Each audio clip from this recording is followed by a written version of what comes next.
So the key sources of local creative advantage, when we realize that the creative process involves, this sort of mixing of existing ideas and knowledge, creating new novel things out of it, but then also spreading it to the wider community.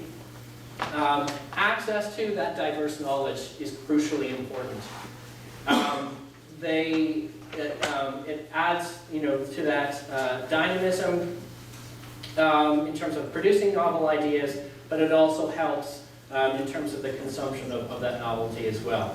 So the key question then is, can rural places overcome this particular disadvantage when it comes to the creative process? And if so, how can they do that?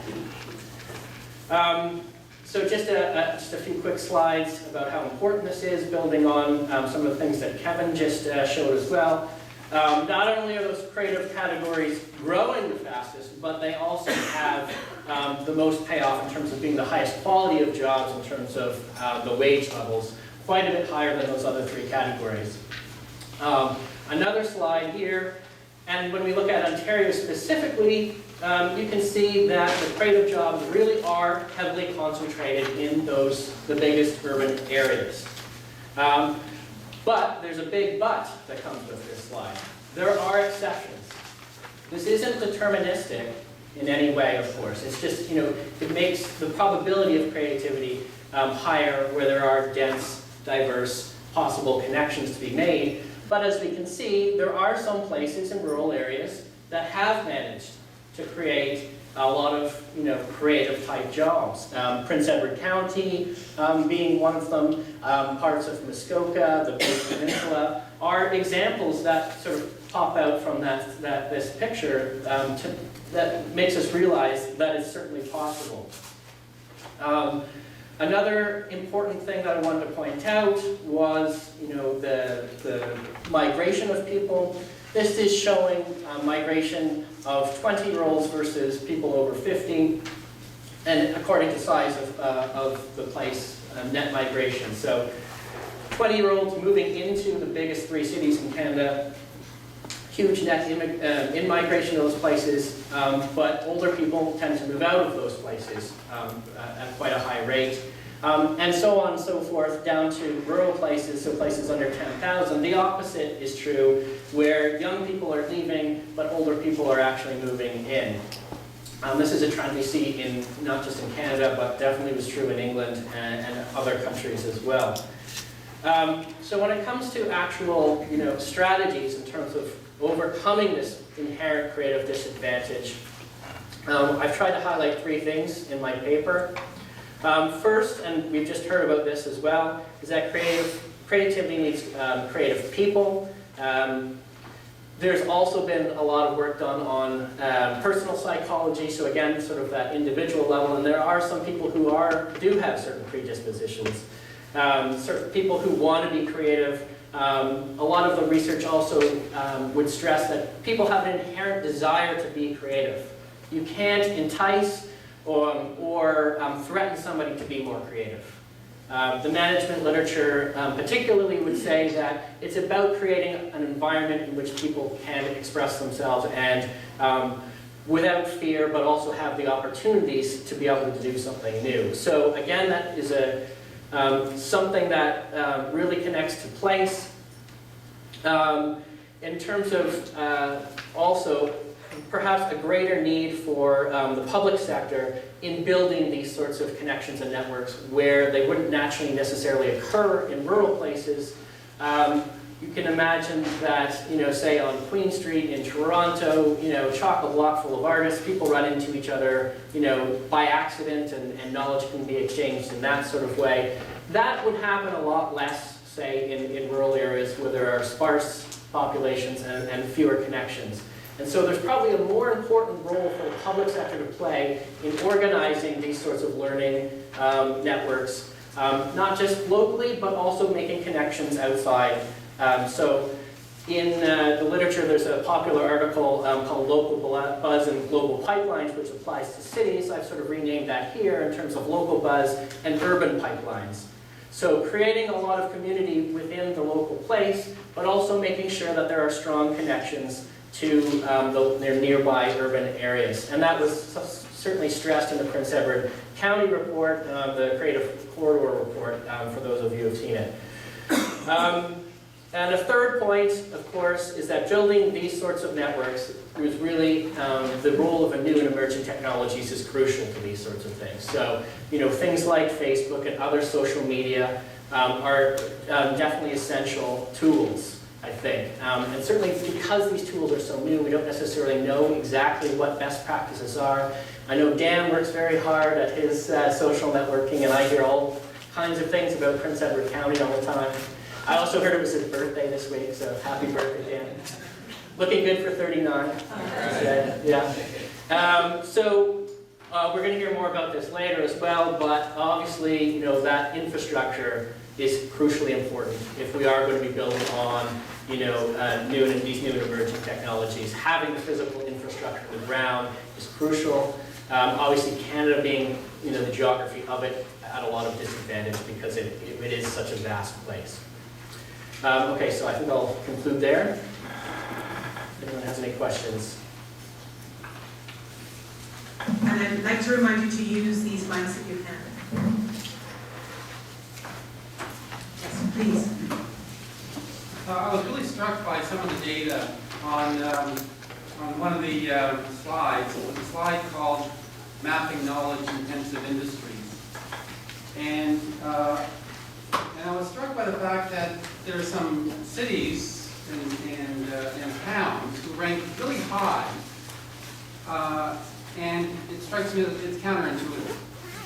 I would not have expected Regina, for example, to have such a high score on creative industries, higher than Montreal, or Yellowknife or Whitehorse. It seems to me that these are cases that are kind of jumping out and crying out for explanation, because to the extent that the model you presented was one in which individuals are going to be pulled into larger geographical areas with a rich array of amenities. These cases seem counter to that model. Okay. And I wonder if you could comment a bit on what's going on with them. First of all, let me explain in detail how these three categories were created. I have another entire paper about this slide. So what I did was sort of reclassify industries according to the qualifications held by the workforce. So commonly we'll use, how many people have post-secondary degrees to classify sort of knowledge-intensive industries. And I did that, but I also cross-tabulated it with the subject that people had done in their degrees. So the ones that are in the creative category, the majority of degrees in those industries come from things like fine arts, humanities, social sciences, that end of sort of learning. The flip side, most of the degrees that people have in this category are natural sciences and mathematics. And in the middle is sort of engineering and applied science. So that's how they are categorized. And when I did more detailed analysis, what I did find is a very strong correlation. I also have a number of ways of measuring diversity. So it's not just economic diversity, but it's also things like cultural diversity. And I have actually 7 different ways of measuring diversity.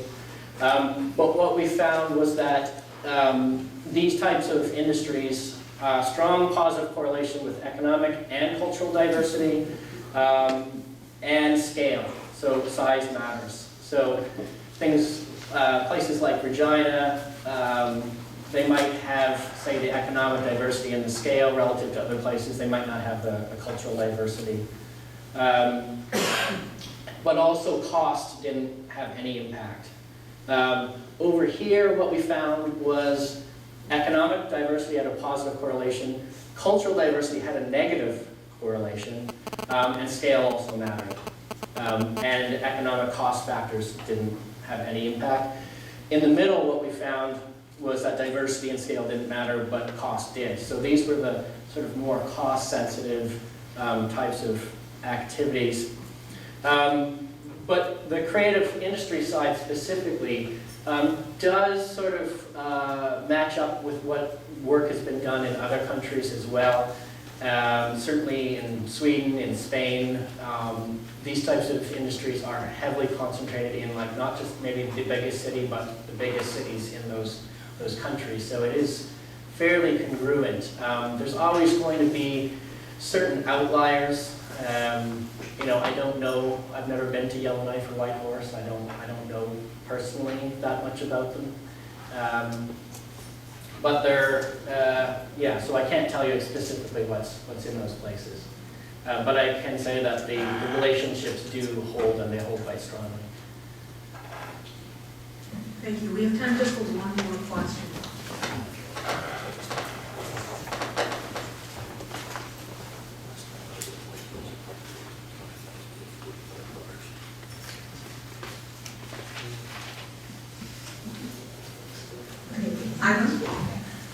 I enjoyed a lot of things on this because I think they raised a lot of questions. But you had the networks there or whatever, that was based on a computer simulation, I understand. Yeah.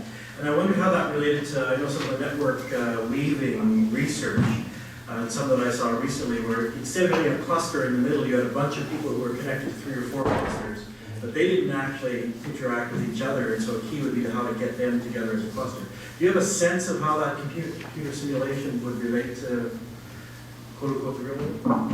Yeah, well, I mean, this data was supposed to sort of give it some sort of external validity, particularly the individual social network data as well.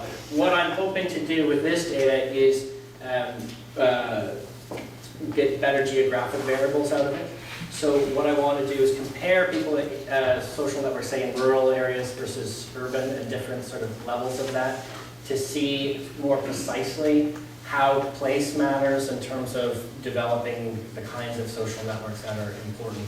I can also say that you know, locating in that middle place wasn't the only thing that mattered. Another thing that was important was movement, so migration, because you can get diverse knowledge in different ways. You know, it's not just simply about being there, but if you moved around to, say, 4 of those places over that time period, that's another way you can, you know, accrue a diverse knowledge set. And also, you know, you can't quite pick it out, but obviously there are stronger connections between that middle place and all the others. Like if this hub and spoke system certainly emerges.